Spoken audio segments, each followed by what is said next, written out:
Imagine sitting down at a computer, opening up an artificial intelligence and typing, "Help me pick a topic to write a book about." There is no burning idea here, no message to share with the world, only the desire for the status of being an author. This is the hallmark of a fat-free civilization, a society that obsessively replicates the outer shell of an experience while removing the substance that gives it life. We see it in sugar-free sodas and algorithmically generated pop music. It appears in legacy institutions that coast on past wealth, acting as comfortable retirees rather than engines of spiritual change. This is a modern cargo cult. Like the primitive tribes who built wooden runways hoping to summon real airplanes, we repeat the motions of successful systems without understanding the mechanics that actually produce the rewards.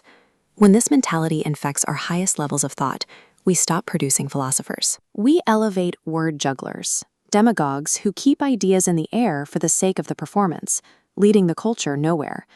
This fracture began with an ancient clash of mindsets. When the Scythian sage Anacharsis visited Greece, he was stunned by the gap between his pragmatic culture and the world of the city-states. To a Scythian, physical action was a tool for a concrete goal. If an enemy needed to be defeated, you chose the shortest path to victory with whatever weapon was at hand. You used your sword, a stone, or even your teeth. The action only mattered because of the result it achieved.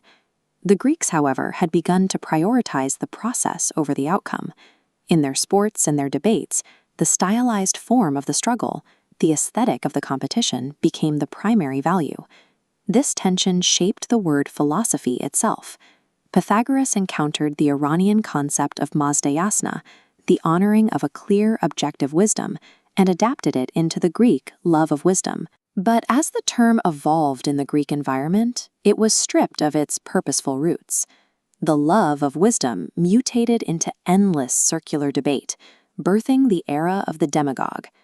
That split left two opposing intellectual lineages, one that uses knowledge to master physical reality, and one focused purely on the aesthetic performance of arguing. A demagogue strings together abstract terms. They connect ideas that fit a superficial pattern. Like dominoes, the chain leads nowhere. A true philosopher starts with a concrete image of how the world functions, using words to reconstruct that vision for others. Konstantin Tsiolkovsky lived this practical lineage. He was not playing intellectual games. Every mathematical proof and abstract theory he wrote was a specific tool.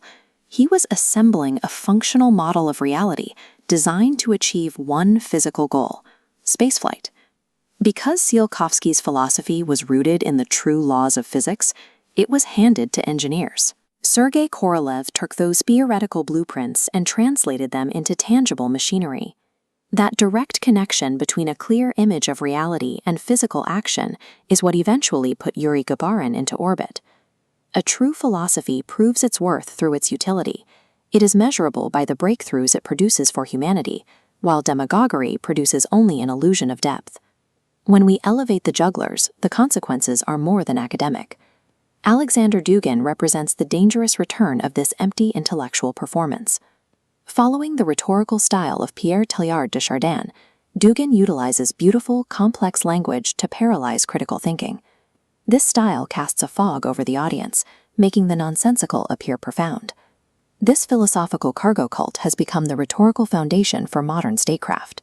By replacing objective reality with a chain of abstract labels, it allows a nation's leadership to justify irrational actions as grand geopolitical strategy. These word-juggling frameworks provide ideological cover for kinetic aggression.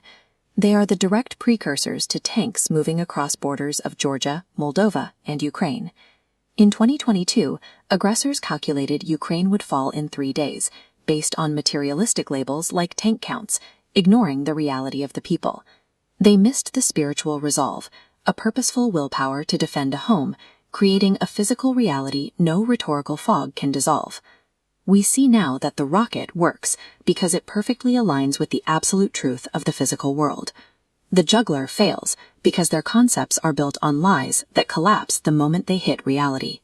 Philosophy is not a sport. It is our primary tool for distinguishing what is real from what is merely a performance.